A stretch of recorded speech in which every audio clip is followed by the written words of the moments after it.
Capítulo 24, versículos 1 a 9 de este libro que estamos explorando del Génesis. Dice el texto: Abraham era anciano, entrado en años, y el Señor le había bendecido en todo. Abraham dijo al siervo más viejo de su casa, el que administraba todo cuanto tenía: Pon tu mano bajo mi muslo, que te voy a hacer jurar por el Señor, Dios del cielo y Dios de la tierra, que no buscarás para mi hijo una esposa de las hijas de los cananeos entre los que habito, sino que irás a mi tierra, a mi patria, y buscarás una esposa para mi hijo Isaac. El siervo le contestó: Bien, pero si la mujer no quiere venir conmigo a esta tierra, ¿he de hacer entonces volver a tu hijo a la tierra de donde saliste? Abraham le respondió: Guárdate de llevar allí a mi hijo, el Señor Dios del cielo, que me sacó de la casa de mi padre y de mi tierra natal, y que me habló y me juró diciendo: Yo daré esta tierra a tu descendencia. Él enviará a su ángel delante de ti, y encontrarás allí una esposa para mi hijo. Si ella no quiere venir contigo, quedas desligado de este juramento, pero a mi hijo no le lleves allí. Entonces el siervo puso su mano bajo el muslo de Abraham y le prestó juramento sobre estas cosas. Veamos. Cuando Abraham había alcanzado ya una vejez extrema, quiso preservar a Isaac de la mezcla con los cananeos. Y para llevar a cabo tal propósito, convocó al más sabio de sus siervos. ¿No es acaso buena costumbre acudir a los más sabios de entre nosotros para realizar nuestros debidos propósitos? Y observa también cómo Abraham incluye al Creador de todas las cosas. ¿No es pues el Dios del cielo y de la tierra el que está involucrado en nuestro respectivo proceder? No olvidemos que nuestras acciones abarcan la creación entera, como afirma Juan Crisóstomo en estas homilías sobre el Génesis. Y aquí de entrada ya podemos destacar tres cosas fundamentales. La primera es que ya la Escritura en estos versículos nos deja en claro que siempre las decisiones que tomamos deben de estar basadas en torno a la sabiduría, o sea, esa luz que nos viene de lo alto.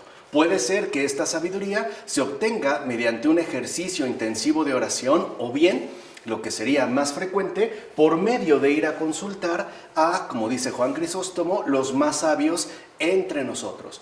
Porque una decisión tomada sin sabiduría será, a final de cuentas, una decisión que no estará basado en algo sólido y que además tendrá repercusiones importantes porque, este es el segundo punto, nuestras acciones nunca son acciones aisladas. O sea, no se trata de acciones que realizamos de manera desvinculada, sino que, por el contrario, tienen un ámbito de repercusión sumamente amplio. Recuerden cuando hablamos en filosofía católica de nuestra verdadera dimensión antropológica. Incluso, como ahí ya dijimos, no solo nuestras acciones van a tener una incidencia en un gran número de personas, sino que asimismo alcanzarán, por decirlo de alguna manera, el orden cósmico, es decir, la creación entera dentro de la cual formamos parte. Y en tercer lugar, este es el punto fundamental, es que no olvidemos jamás que Dios siempre debe estar involucrado en todo nuestro respectivo proceder.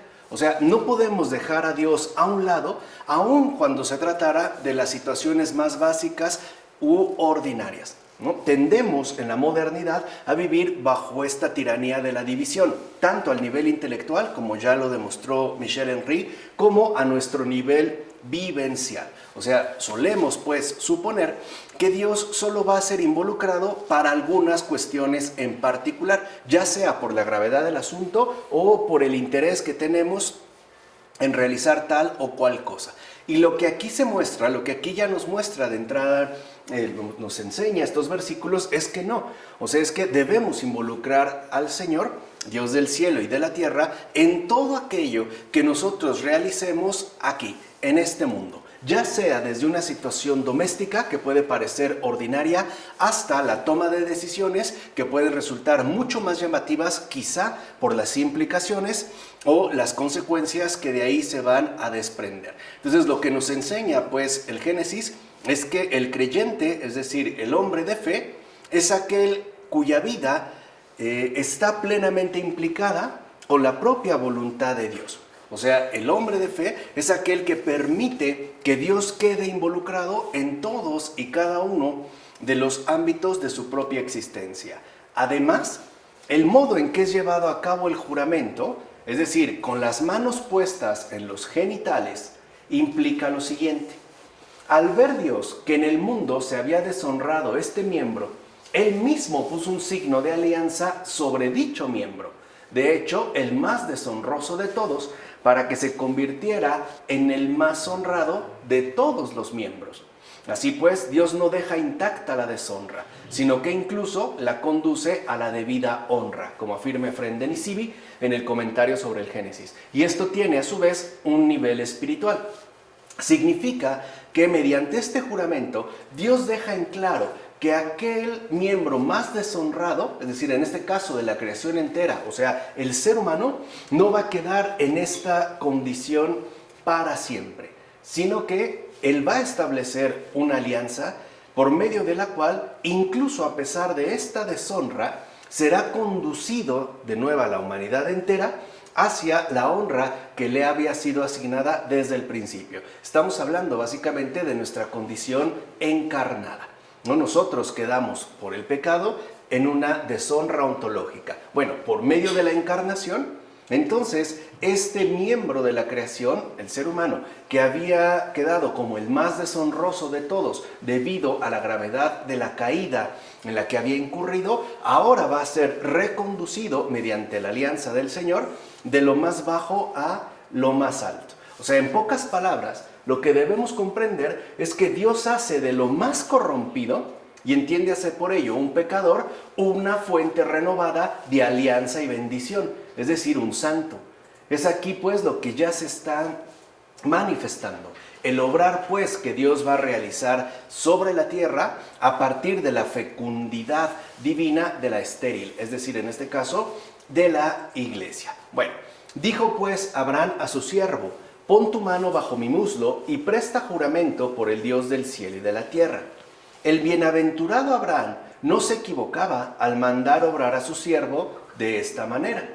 En efecto, lleno del espíritu de profecía, sabía que Cristo, Señor del cielo y de la tierra, había de nacer de su linaje, y por eso, cuando el siervo tocaba su muslo, no juraba por el miembro de la mera carne, sino por el Dios vivo y verdadero. No olvidemos que Abraham engendró a Isaac, Isaac a Jacob y Jacob a Judá, de cuyo linaje nació Cristo el Señor. O sea que también dentro de esta línea, como afirma Cesáreo de Arles en el sermón, o sea que dentro de esta línea meramente carnal, también está dada una especie de preservación.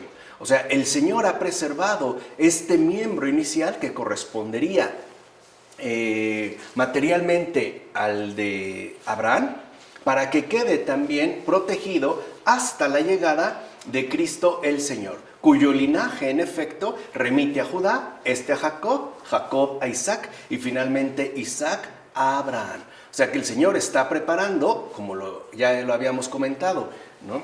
Anteriormente, está ya aquí apuntando hacia la encarnación y por ende hacia esa honra que nos ha sido concedida. Así pues, queda claro que se trataba de un asunto trascendental, ya que no se trataba de obtener nietos carnales.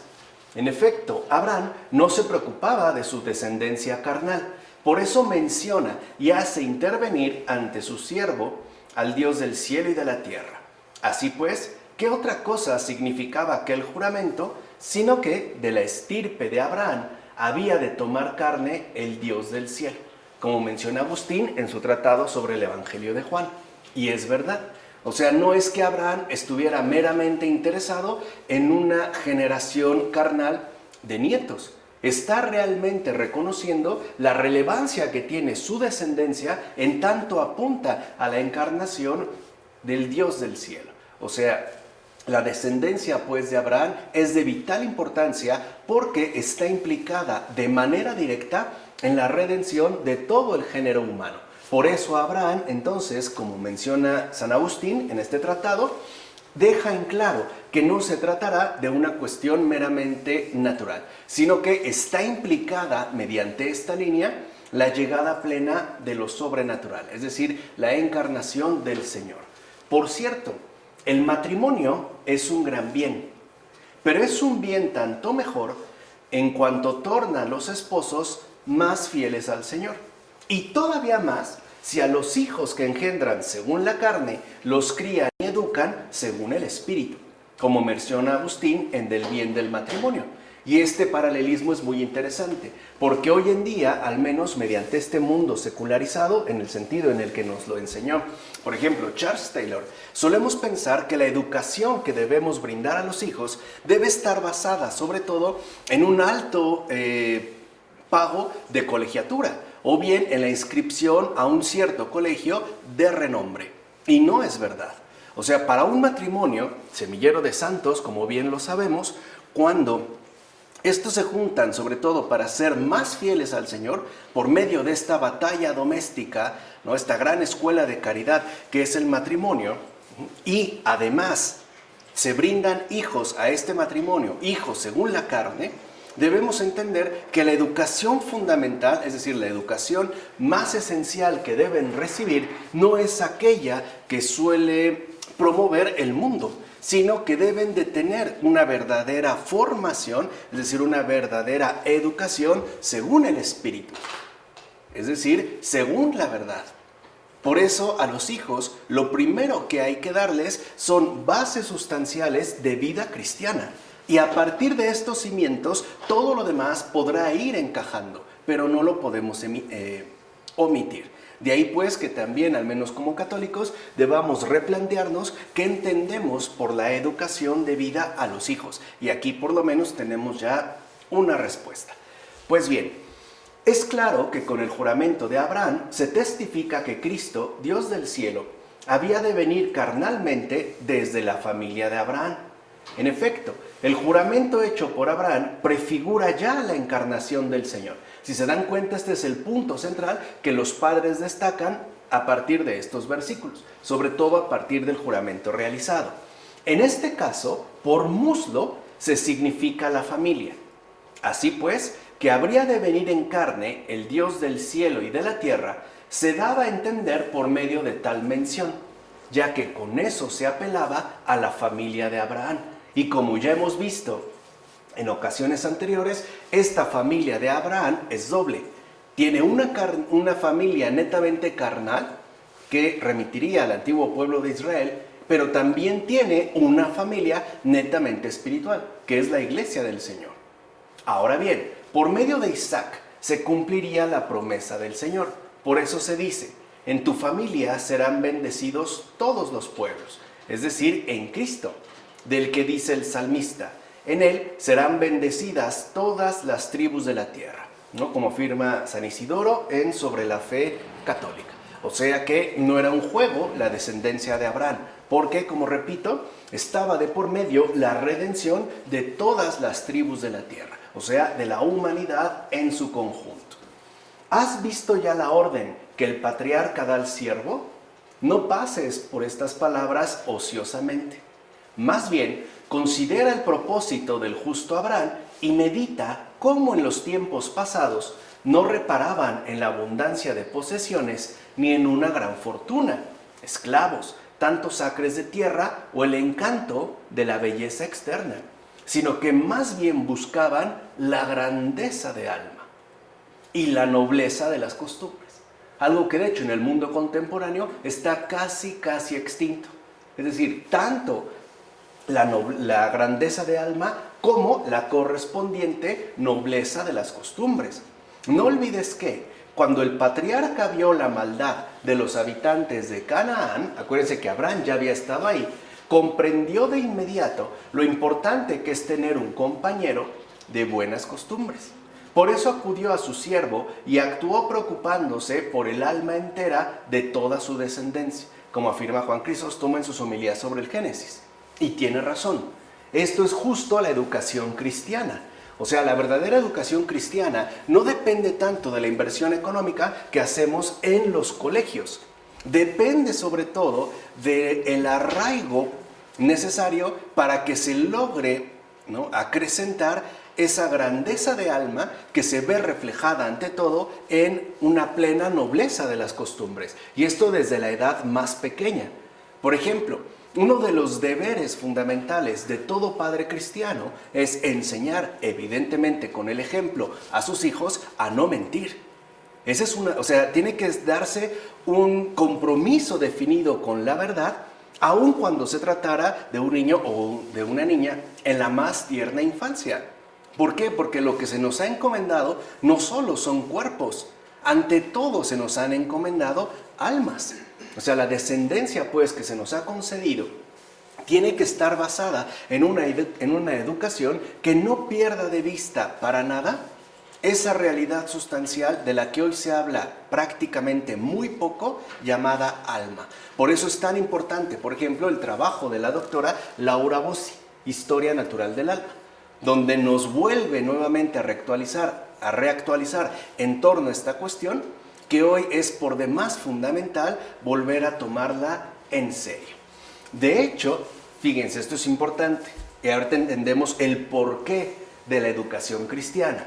A la persona de buenos propósitos, o sea, la persona que realmente ha sido cultivada en la nobleza de las costumbres, Dios mismo le garantizará la nobleza de alma de su descendencia a pesar de la maldad de los que le rodean, como afirma el propio Juan Crisóstomo. O sea que si nosotros realmente nos dedicamos con esmero a una adecuada educación cristiana, aun cuando el mundo esté completamente corrompido, Dios mismo preservará a esta alma de incurrir en tal corrupción, como Lot.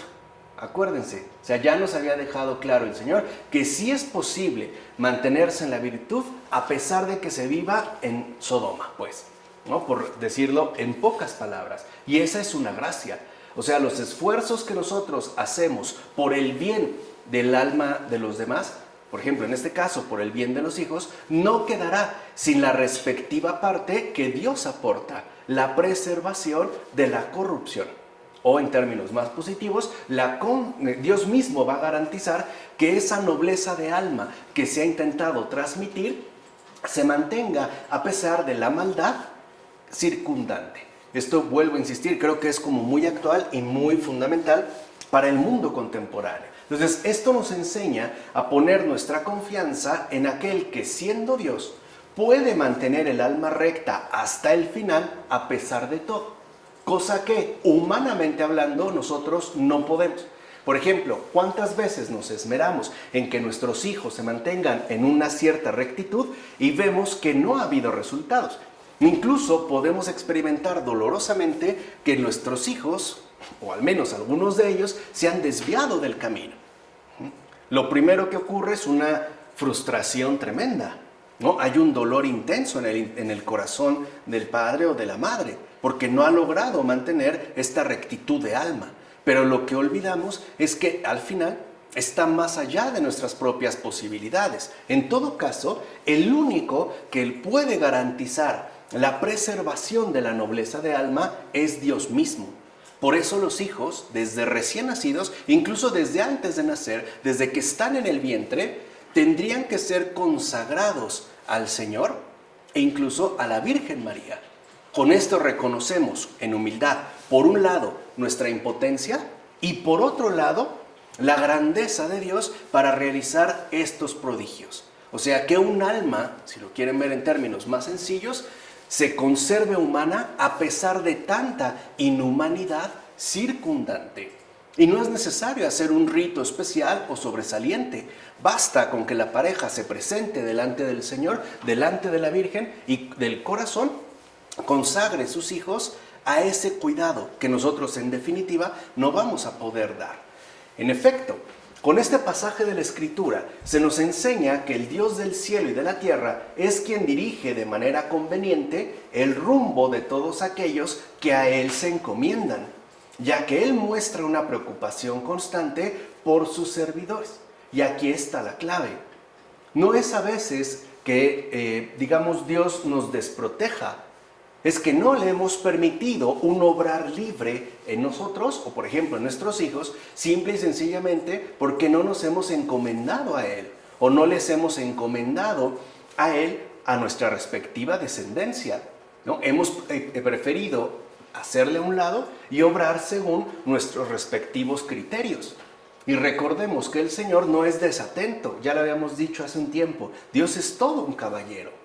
a tal grado de que a todos aquellos que en efecto se manifiesten como reales servidores suyos, Él mantendrá una preocupación constante en base sobre todo a la nobleza del alma y en orden a la salvación, lo cual no excluye evidentemente la dimensión material. ¿O no es verdad que fue Dios mismo quien mandó un ángel por delante del siervo de Abraham? O sea, para que no se equivocara, como afirma Juan Crisóstomo, y como veremos más adelante en los siguientes versículos.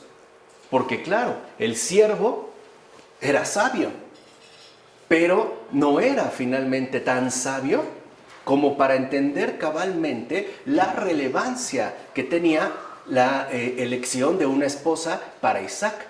Es decir, para el continuador de esta descendencia universal que culmina precisamente en la encarnación del Redentor. Por eso no olvidemos que el propio Abraham, ¿no?, le da unos consejos, digámoslo así, muy útiles, muy prácticos, y le da la indicación principal. No tiene por qué desconfiar, porque Dios mismo mandará por delante su ángel. Es decir, Él mismo, Dios a través de un ángel, le dará la luz necesaria para que se lleven a cabo los planes que Dios ha tenido previstos. Por eso es tan importante, vuelvo a insistir, que nosotros de verdad no nos volvamos ajenos, que no quedemos como impermeabilizados al mundo de la gracia. Que el mundo de la gracia sea la atmósfera, el ambiente habitual en el cual nos desenvolvemos. Que no creamos, por ejemplo, que los ángeles solo remiten a una especie de práctica esotérica, ¿no?, extraña y rara, y que pues, no tendría que ver con nuestra vida ordinaria, porque no es así. Estos ángeles que el Señor envía por delante, a veces en efecto son ángeles tal cuales y a veces son personas humanas que realizan exactamente la misma labor. Recuerden que la palabra ángel en hebreo significa mensajero. Y el Señor no nos va a dejar pues a la deriva, nos irá dando apoyos necesarios para cumplir, ¿no?, los planes que Él tiene previstos. Así pues, y esta es la clave, anda con confianza. Anda con confianza. Es lo que le dice Abraham a su siervo. No desconfíes, confía. Tal vez las cosas no se están dando del modo humanamente esperado, pero recuerda que para ti, siervo del Señor, lo primero es la gracia, no la mundanidad. Recuerda que para ti lo prevaleciente es lo sobrenatural, no necesariamente lo natural, porque tu destino está orientado al cielo, a ese cielo al cual tú llegas a través de esta tierra. Andar con confianza. Y eso es algo que el mundo contemporáneo, por cierto, también nos ha robado. Somos almas saturadas hasta el tope de desconfianza. Hoy se vive una especie de desconfianza generalizada. Es más, si en la calle algún extraño nos ofreciera una rebanada de pastel, seguramente no nos la comeríamos. Por lo menos no con total confianza, ¿no? De entrada, pensaríamos mil y un cosas negativas. Tendríamos que preguntarnos por qué. Bueno, ¿por qué Dios no está involucrado? Y es Dios mismo el que nos brinda esta seguridad y por ende el que introduce en lo más íntimo de nuestro corazón esta confianza que nos resulta además muy necesaria. Entonces, estoy persuadido, dice Abraham, que Dios ha mostrado tanta bondad conmigo que incluso enviará un ángel delante de ti que te preparará el camino. En efecto, para nada dudo que será el Señor quien te guiará. Confía pues tú también en el poder del Señor, Dios del cielo y de la tierra, y no te desvíes de tu cometido con vanas preocupaciones. Ahora se dan cuenta lo que es realmente la enseñanza catequética, lo que es una verdadera catequesis. La catequesis no se limita a una exposición temática de ciertos contenidos. La verdadera catequesis es una enseñanza basada en la propia experiencia, es decir, está basada en el testimonio, porque Abraham ya ha experimentado en carne propia la bondad del Señor. ¿Cómo? Pues a través de los actos de fe. Así la aprendió y no fue sencillo. Recuerden, otra vez no olviden, ¿cuántos años pasaron de que Dios le hizo la promesa de una descendiente hasta que éste finalmente nació? ¿Bajo qué condiciones? Ahora, ¿qué es lo primero que tiene que enseñarle al siervo? A confiar también él. Porque así es como se irá, pues, propagando lo que hoy nada más y nada menos llamamos evangelio. Confiar también en Dios. ¿Quién puede enseñarnos a confiar en Dios? El que lo ha vivido. Recuerden que para el cristiano lo que verdaderamente importa es la carga del testimonio que se lleva a partir de la propia vida, no de la doctrina expuesta meramente por medio de palabras. Porque una cosa es decir, otra cosa es vivir. Por ejemplo, hoy me parece evidente que hablamos de la fe como muy a la ligera. O sea, decimos, sí, ten fe, no te preocupes, pero se nos ha olvidado, ¿no?, la densidad profunda que tiene la experiencia de la fe dentro de nuestra respectiva existencia. O sea, en pocas palabras, tal parece que hoy hablamos de una fe mucho más abstracta en vez de referirnos a una fe en verdad vivencial, una fe realmente vivida, una fe que ya conoce el camino, que incluso ha experimentado en carne propia las flaquezas, los titubeos, las incertidumbres, pero que a pesar de eso también ha experimentado la ayuda que el Señor le ha brindado a lo largo de este recorrido. Hoy de eso casi no se habla. O sea, en pocas palabras, tal parece que como cristianos le hemos dado el peso a los conceptos y no a las vivencias. Es decir, a una fe realmente encarnada. Bueno, anda pues y vete tranquilo, que el Señor envía un ángel delante de ti para que te acompañe y te auxilie, por decirlo, como afirma Juan Crisóstomo, por decirlo de alguna manera. Abraham le está también ahora enseñando a su siervo a familiarizarse con el mundo de la gracia de Dios, con la aparición de ángeles, con esas manifestaciones de luz que el Señor nos envía para no desviarnos del camino. O sea, la gracia de Dios, pues, siempre nos acompaña y marcha a nuestro lado. No podemos de ninguna manera dudar que Dios, por ejemplo, nos va a abandonar, incluso si cometiéramos algún tipo de equivocación. Esa es una idea, además, muy diabólica, porque atenta contra el corazón mismo de la verdad. Dios ha hecho una alianza con nosotros. Y esa alianza es inquebrantable, esa alianza se mantiene, pase lo que pase. Y no es que Dios nos prive de su gracia, es que nosotros mismos le hacemos más difícil el hecho mismo de recibirla. No sé si se entiende, o sea, es como decir, no es que Dios nos prive de la luz del sol, es que nosotros nos enterramos en un búnker kilómetros bajo tierra, el sol está ahí. No es que la gracia no llegue, es que nos incapacitamos nosotros mismos para poder recibirla. Si hay una especie de amputación espiritual, o sea, el privarse de ese auxilio divino y de esa confianza que el Señor quiere instaurar en cada uno de nosotros, porque al final seguir al Señor es un riesgo, ¿o no? Le dice a Abraham que salga de su tierra. ¿A dónde? No sabe. José y María también tuvieron que salir de su país, a Egipto. ¿A dónde? No saben. Lo mismo nosotros. A veces el Señor nos solicita algo y no tenemos claro, primero, de qué se trata, ni cómo realizarlo. Bueno, se nos invita a aceptar de corazón ese riesgo de la fe. Tal vez sí, con incertidumbres, con temblores, con miedos, está bien, pero eso es normal. O sea, eso es lo que quiero que entiendan, es normal. Puede haber incluso cierto nerviosismo, pero lo que no, digamos, puede haber, o sea, aquello que el cristiano no puede darse lujo es de desconfiar. Eso sí no, porque el Señor no está jugando con nosotros. El Señor está comprometido con nosotros y por ende nos debe de quedar muy muy claro que el Señor siempre nos acompaña y marcha a nuestro lado. Y más aún, cuando hemos mostrado un gesto de obediencia y por ende al menos un deseo sincero de ser fieles servidores suyos. ¿De acuerdo? Así llegamos a este capítulo 24, a los versículos 10 a 14. ¿Qué dice ahí el Génesis? Después, el siervo tomó 10 camellos de su señor y partió llevando con él todo lo mejor de su señor. Se puso en camino y fue a Naharaim, la ciudad de Nahor. Al atardecer, cuando salen las mujeres a recoger agua, hizo arrodillar a los camellos fuera de la ciudad, junto al pozo de agua. Y dijo: Señor, Dios de mi amo Abraham, te ruego que me asistas hoy y uses misericordia con mi amo Abraham.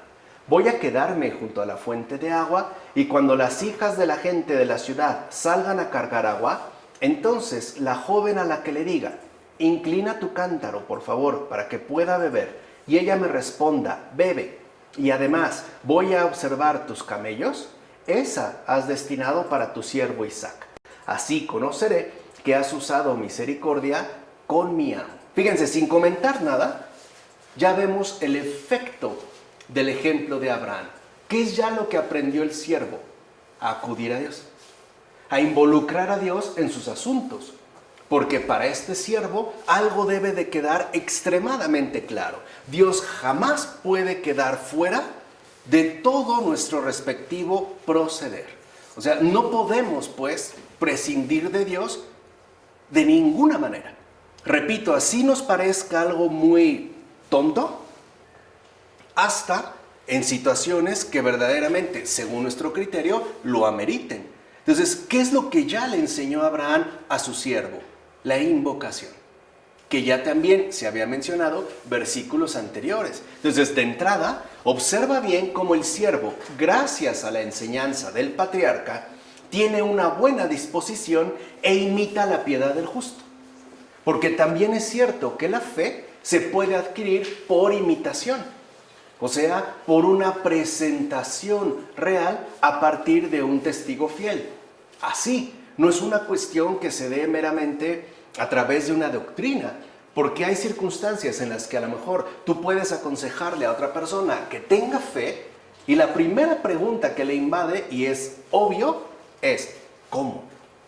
¿Cómo? O sea, realmente, ¿cómo puedo tener fe? ¿Qué significa tener fe? ¿Cómo lo debo hacer? ¿Cómo lo tengo que vivir? Entonces ya aquí observa la sensatez del siervo. Observa cómo invoca al Señor del mundo a través del patriarca que tanto le había beneficiado.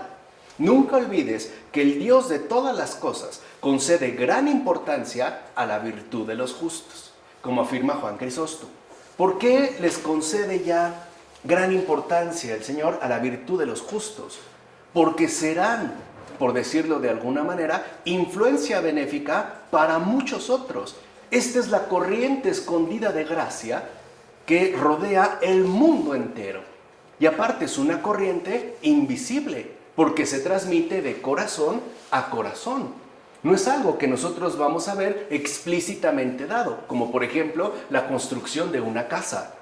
Porque no estamos hablando de algo material, estamos hablando de una realidad netamente espiritual. Y por eso el Señor, ¿no?, le concede gran importancia, porque sabe que de ahí muchos corazones podrán entrar en contacto con Él, a través, insisto, de esta vivencia concreta que para nada hace de lado la experiencia misma de la fe.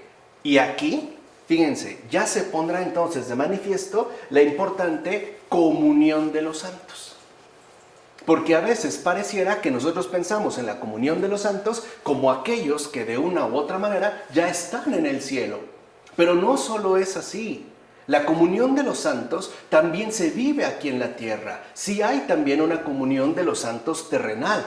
Hay una vinculación de corazones. Hay un fluido de gracia, una red, literalmente, de servidores del Señor que se va extendiendo de manera paulatina, pero realmente eficaz. Esta red está conformada por aquellos corazones que al menos hacen el intento de mantenerse fieles a la voluntad de Dios. O sea, no es pues que los santos hayan sido, por ejemplo, una mera invención de la iglesia.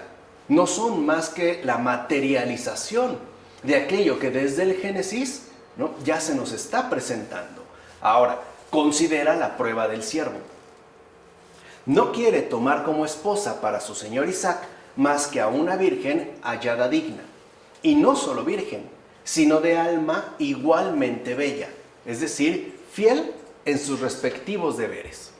Ahora bien, tenemos que pensar que un hombre rico, como el padre de Rebeca, ¿no tenía brazaletes y pendientes que dar a su hija? ¿Acaso debemos suponer que era tan grande su negligencia o su avaricia como para no poder dar a su hija con qué adornarse? Lo que sucede es que Rebeca no quiere embellecerse con el oro de Betel, ya que no le convienen los adornos de un hombre bárbaro e ignorante. En todo caso, busca más bien las joyas, entiéndase, las virtudes en la casa de Abraham. ¿O no es verdad que el alma encuentra sus debidos ornamentos en la casa del sabio? Por consiguiente, las orejas de Rebeca no habrían podido recibir su ornato si no hubiese venido el siervo de Abraham para adornarlas. En efecto, ella quiere recibir en sus oídos palabras de oro, pero no habría podido obtener ni merecer estas cosas si antes no hubiese venido al pozo a sacar agua.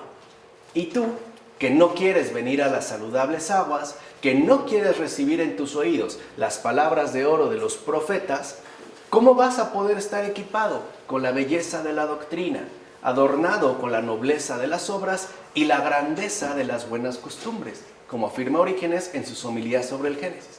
Y vean cómo entonces se vuelve a poner al descubierto, en este caso, por medio de otro padre de la iglesia, estas tres dimensiones que hoy están en ruinas. Por un lado, el hecho de que ya no estamos debidamente equipados con la belleza de la doctrina, es decir, con su sustancia espiritual.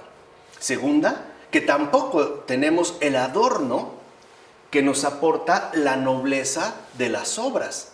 Más bien pareciera que cada vez nos inclinamos hacia la fealdad de la inhumanidad, casi tirándole a la bestialidad. Y sobre todo, no nos ocupamos, como es debido, en esa grandeza que solamente nos aportan las buenas costumbres. Por eso, si lo ven, en el caso del siervo, aprende a valorar debidamente la realidad de las personas. No se fija, por ejemplo, de entrada en una belleza física. Se fija en una grandeza de alma, porque esa es la verdadera cualidad de un ser humano. Todos sabemos que la belleza, por muy llamativa que sea, se marchita. La grandeza de alma jamás. Esa no se pierde, ¿eh? Cuando una persona ha cultivado en serio la grandeza de alma, no se doblega. Porque, como ya vimos, Dios mismo se encargará de que esa preciosa flor no sucumba, aun cuando esté rodeada de malezas ponzoñosas o de circunstancias dañinas. No lo va a permitir en base, a su gracia y a su bondad.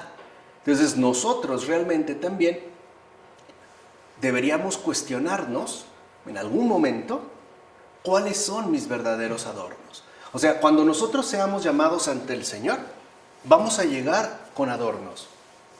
¿De qué tipo? O sea, ¿van a ser realmente estos adornos? Es decir, las verdaderas joyas, vamos a llegar engalanados de virtudes, o por el contrario, vamos a llegar saturados de vicios y pasiones, en el sentido de los padres de la iglesia.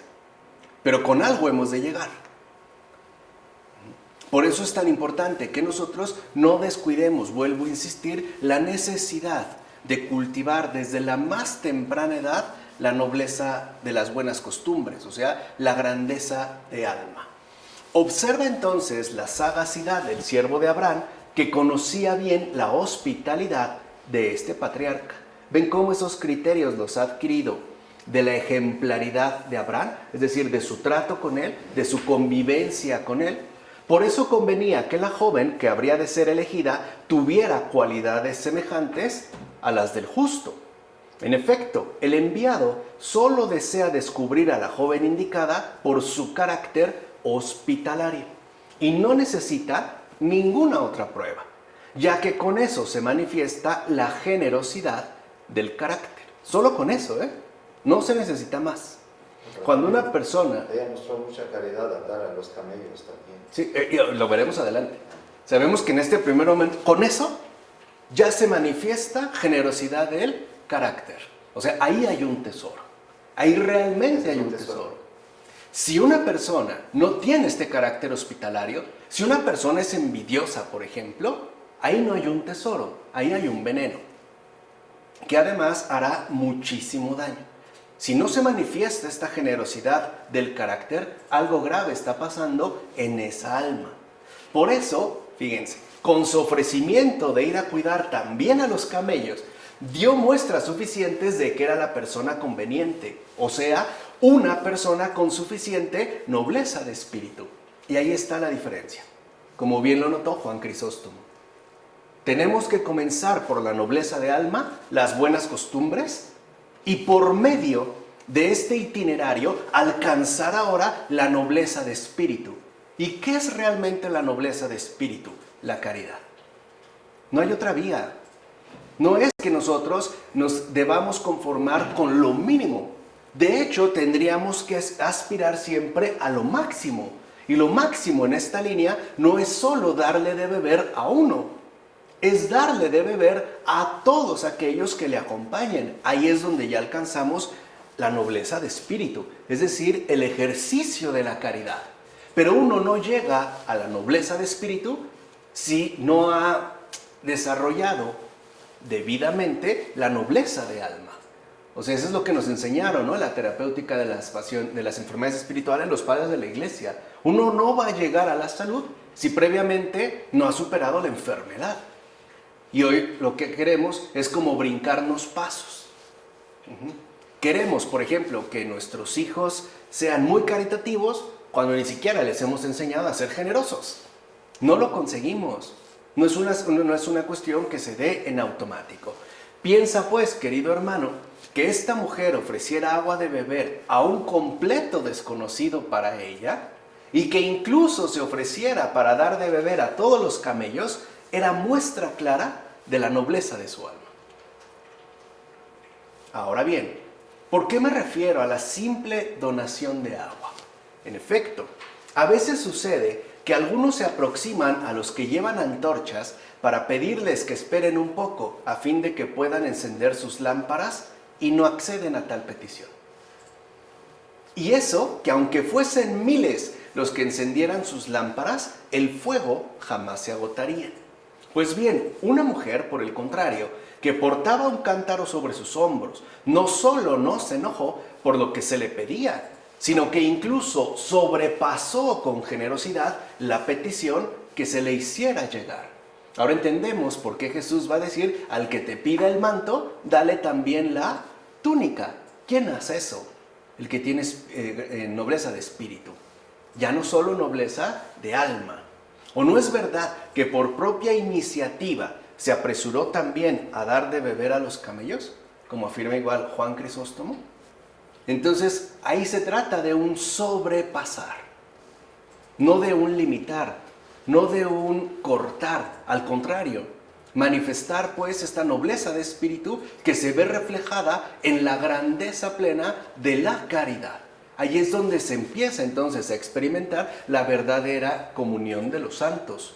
Es un lazo invisible entre corazones generosos, entre corazones que sobrepasan las peticiones que se les hacen llegar. Observa pues cuán grandes cosas suceden junto a las aguas, para que tú también te sientas invitado a venir todos los días a las aguas del Verbo, como hacía Rebeca. Entonces se dirá de tu alma, es una joven muy bella, una virgen a la que ningún hombre ha conocido. Esta es la indicada, como afirma Orígenes en las homilías sobre el Génesis. Ahora bien, en la medida de nuestras posibilidades, consideremos esto brevemente. El bienaventurado Abraham, cuando envió a su criado a que tomara esposa para su hijo, ostentó la imagen de Dios Padre. Y su criado designó una profecía. En efecto, cuando Abraham envió a su criado a una tierra lejana para que tomara allí esposa para su hijo, se indicó que Dios Padre enviaría la palabra profética por toda la tierra a buscar esposa, es decir, la Iglesia Universal para su unigénito, como afirma Cesáreo de Arles en su sermón. Vemos pues que una mujer anuncia la buena nueva de Cristo, una mujer cuya alma fue la indicada, es decir, la Virgen María.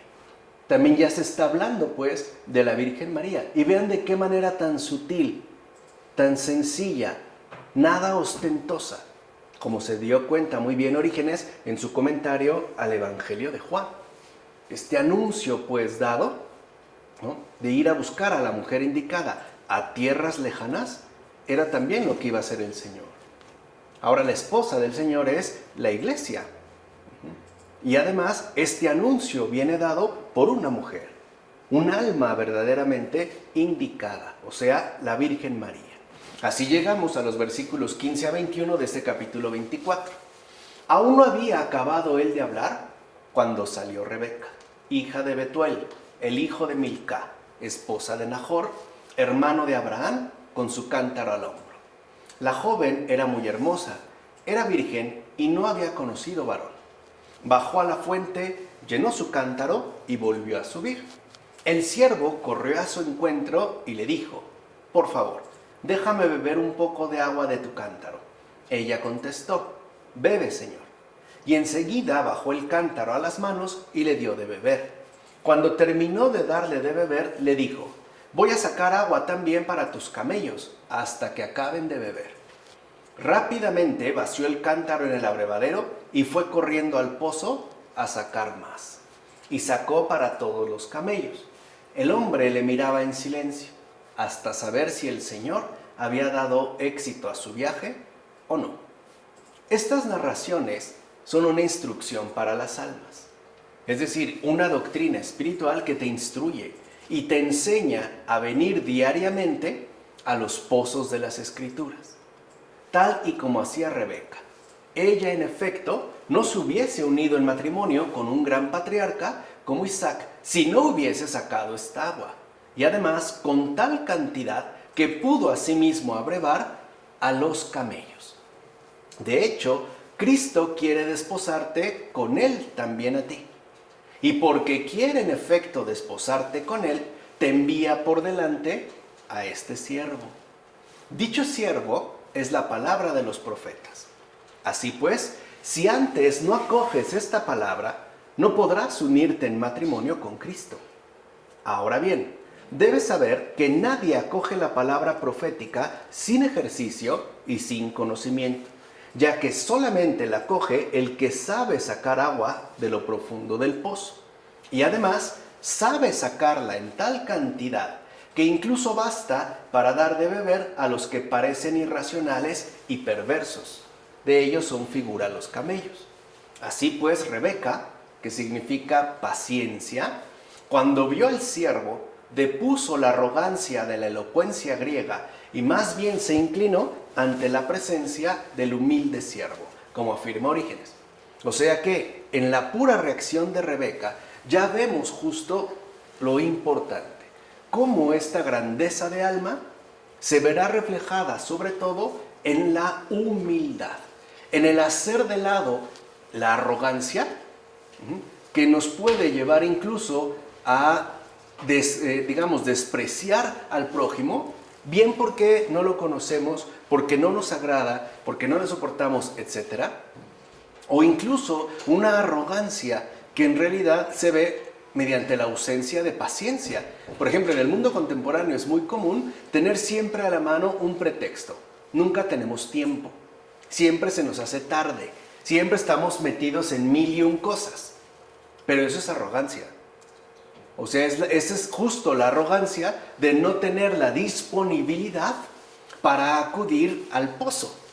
Porque ahí se ve cuáles son entonces nuestras prioridades. De hecho, llegamos a sacar agua y llegamos tarde. No nos damos prisa. ¿Vieron qué hizo Rebeca? ¿No? Y de inmediato se fue a... Para nosotros no. Para nosotros las cosas importantes pueden esperar. Esa es la arrogancia. O sea, el pensar que nosotros tenemos asuntos o bien más importantes, o bien que no valdría la pena, por ejemplo, dejarlo todo por irnos a ese pozo. Y además, ir y sacar agua en tal cantidad que incluso sobreabunde para darle de beber a todos aquellos que al menos en principio pareciera que no la van a recibir. Los irracionales y perversos, como menciona Orígenes. O sea, nosotros realmente, si nos acercamos a las Escrituras, tenemos que salir empapados como esponjas. De tal manera que ahí donde nosotros pasemos, se quede también el rastro de agua del que hemos sacado. Debemos pues también llevar agua a todas las almas. sean del tipo que sea. Pero para hacerlo, primero tenemos que estar nosotros inundados, literalmente, ¿no?, de esta palabra. Bueno, por otra parte, lo mismo que el criado de Abraham trae esposa a Isaac, así la palabra profética invita a la iglesia de los gentiles a ir desde tierras lejanas al verdadero esposo que es Cristo. Pero ¿dónde se encuentra aquella esposa que debe unirse a Cristo? ¿Dónde será sino en el agua? En efecto, es verdad que si la iglesia no hubiese venido al agua del bautismo, no se hubiera unido con Cristo. Rebeca, pues, encontró al criado de Abraham junto al pozo y la iglesia halló a Cristo en el sacramento del bautismo, como afirma Cesáreo de Arles. Ahí se ve entonces cuál es el medio que Dios ha puesto para desposarse con cada uno de nosotros, es decir, con cada alma humana, y es el sacramento del bautismo, es decir, el agua, porque lo que está de por medio entre el mandato que se le ha dado al siervo de Abraham y Rebeca, la futura esposa de Isaac, es el pozo. Ese es justo como el vínculo que los va a juntar y por ende que les va a permitir seguir adelante. Pero tal vez me digas, si el siervo es figura de la palabra profética, ¿cómo es que Rebeca le da de beber cuando debería ser él quien le diese de beber a ella? Mira bien, pues no vaya a suceder, quizá como con el Señor Jesús, que aunque es Él el pan de vida y nutre las almas hambrientas, asimismo confiesa tener hambre cuando dice, tuve hambre y me disteis de comer. Es más, aunque Él es el agua viva y da de beber a todos los que tienen sed, Él mismo dice a la samaritana, dame de beber. ¿Por qué? Porque en eso consisten las atenciones. Es decir, los ejercicios ascéticos que los cristianos fervorosos ofrecen al Señor. Así pues, un alma de este tipo, que lo hace todo con paciencia y que está tan dispuesta y sostenida por una enseñanza tan grande, es la que puede casarse con Cristo. Por eso, como dijimos, el nombre Rebeca significa precisamente paciencia. Y si algo va a requerir la fe, es paciencia. Por eso, saca también tu agua diariamente para que no padezcas la sed de la palabra de Dios. ¿O no será más bien que tú no tienes ni hambre ni sed de la palabra y por eso no tienes atenciones con aquel que quiere desposarte, como afirma Orígenes en sus homilías sobre el Génesis? Y esto también es fundamental. Si realmente Cristo es el que quiere desposarse con nuestra alma, ¿qué atenciones nosotros le damos a Él? O sea, ¿qué atenciones, qué gestos de cariño sincero nosotros le ofrecemos? Por ejemplo, acudiendo a las Escrituras, participando de la celebración litúrgica, acudiendo al sacramento de la reconciliación, haciendo ejercicios de caridad. No tanto por quedar bien con los demás, ni siquiera, ¿no?, por esa sutil arrogancia de sentirse a gusto uno mismo. No, por atención al Señor. ¿Cuáles son, pues, los detalles que en mi vida cristiana le ofrezco a Jesús? ¿Cómo le muestro mi amor? A Él, o sea, a Él que me ha convocado a desposarse conmigo. ¿Cómo le muestro realmente mi amor? ¿Cuáles son esos gestos?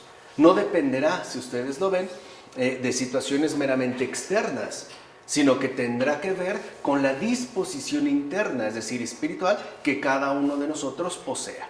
Ahora bien, ¿qué significa que en relación a una virgen se haya añadido que ningún hombre haya tocado? ¿Hay acaso alguna virgen a la que un hombre haya tocado? Yo pienso que se trata de lo siguiente.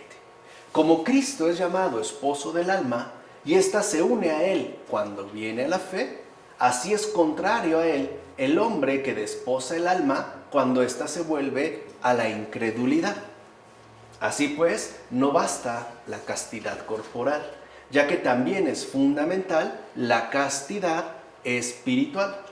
En efecto, puede ser que uno sea corporalmente virgen y que conociendo al pésimo marido, es decir, al diablo, acoja en su corazón las infidelidades venidas de él y por tanto pierda la castidad del alma. En síntesis, ¿por qué Rebeca era una virgen santa en el cuerpo y en el espíritu? La Escritura puso también el mencionado añadido, como afirma Orígenes en sus homilías sobre el Génesis. Y vean qué importante, porque para nosotros pudiera ser algo que carece de relevancia. Y no obstante, con ello se apela justamente a la necesidad de mantener y preservar intacta la castidad espiritual. O sea, nosotros no le podemos ser infieles al Señor.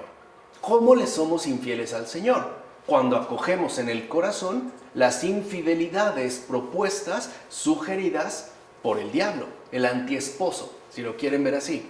Aquel que no busca realmente la felicidad del alma, sino su ruina, y además su ruina total.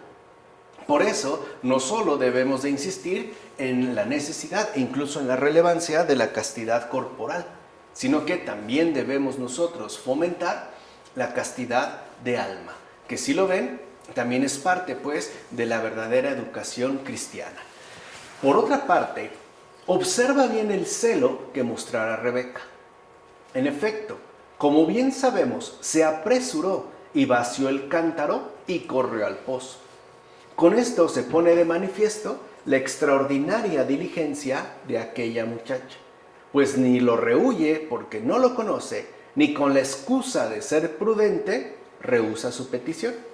Observa pues cómo, pese a sus años, posee ya una impecable sencillez, una gran humildad y una sobresaliente hospitalidad.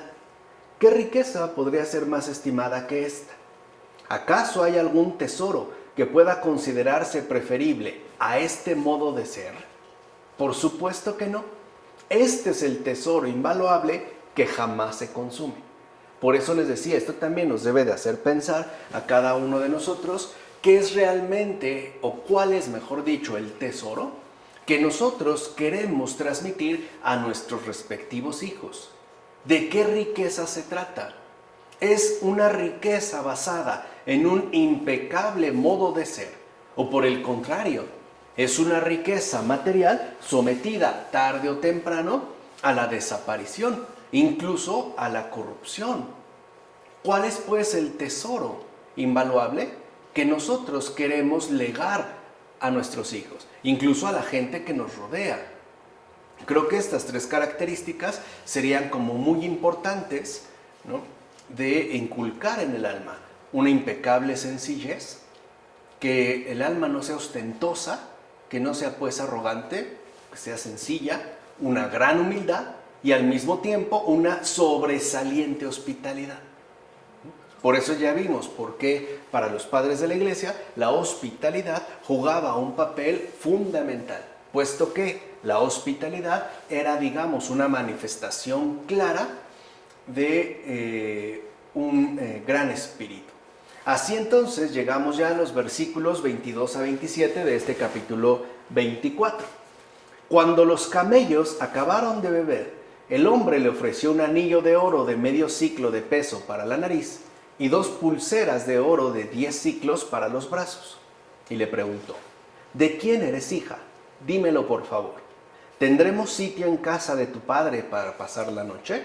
Ella le contestó: soy hija de Betuel, el hijo que Milcá dio a Nahor.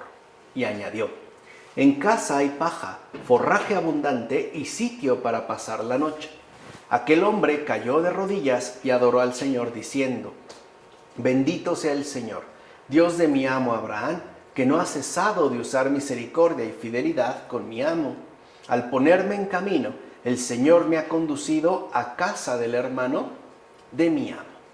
Pues bien, el anillo de oro significa la palabra divina y las pulseras de oro significan las obras santas, ya que las obras se representan por las manos. Veamos pues cómo Cristo dio también estas cosas a la iglesia. En efecto, el criado le dio el anillo a Rebeca para que adornara su cara, y Cristo le dio la palabra divina a la iglesia para que adornara con ella su rostro. De hecho, la palabra sí nos cambia el rostro.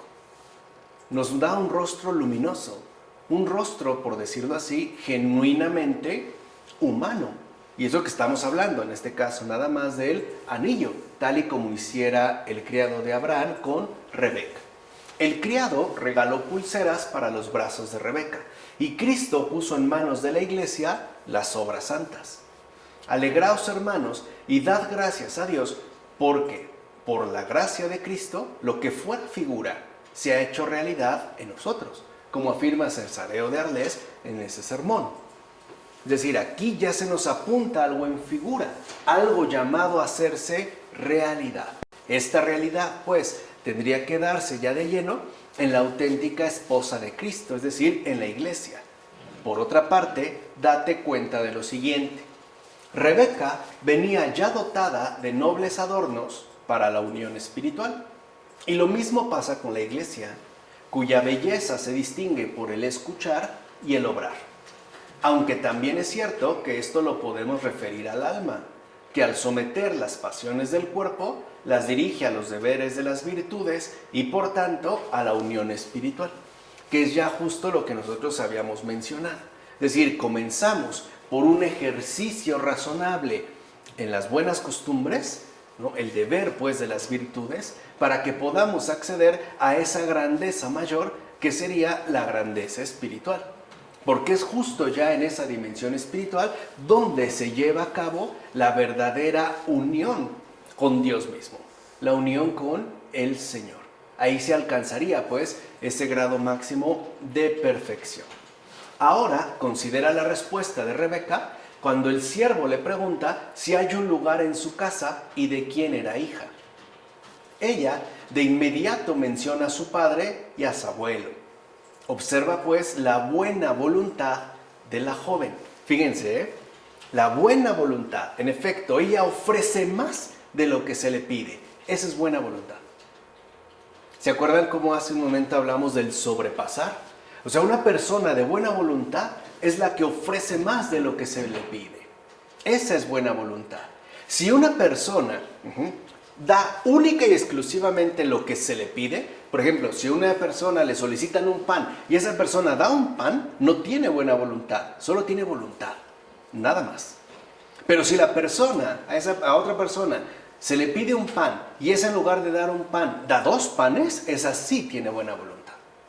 O pan y medio, pero siempre ofrece más de lo que se le pide. Esto es muy importante porque a veces pensamos que la buena voluntad se reduce a una especie de respuesta simétrica. Ah, pues me piden esto, pues doy esto, ¿no? No más, y no. O sea, la verdadera buena voluntad es aquella que ofrece más de lo que se le pide. ¿O no es cierto que hizo lo mismo en lo referente al alojamiento?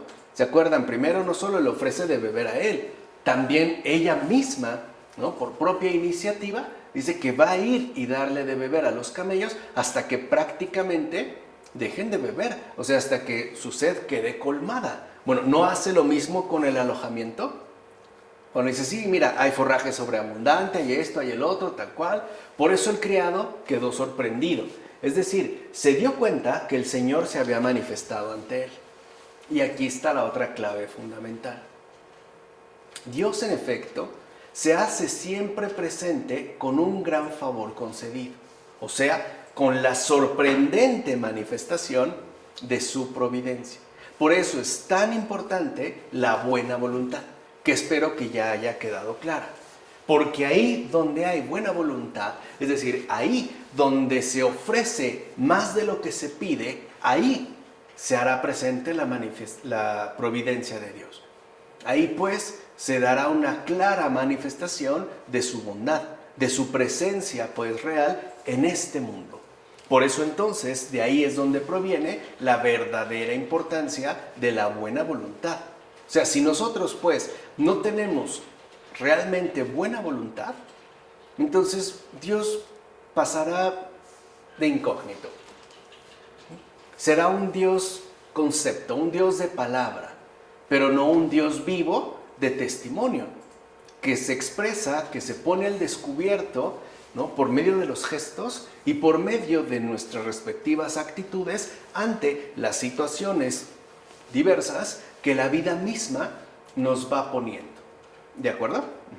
Hasta aquí le vamos a dejar, sobre todo porque hay como una secuencia importante para tener presente y ya de ahí seguir en adelante con esos otros versículos que van a insistir ya en otra dimensión. Pero creo que con ello pues ya tenemos por lo menos algo de agua que ciertamente no es indicación de que ya tenemos suficiente. Tendríamos que volver a ir y tratar de sacar siempre más y más de esa agua, sobre todo pensando en aquellos que tanto la necesitan en estos momentos. Y ojalá nos atrevamos a pedirle a Dios que nos conceda la gracia de tener buena voluntad, siempre pase lo que pase. En nombre del Padre, del Hijo, del Espíritu Santo. Amén.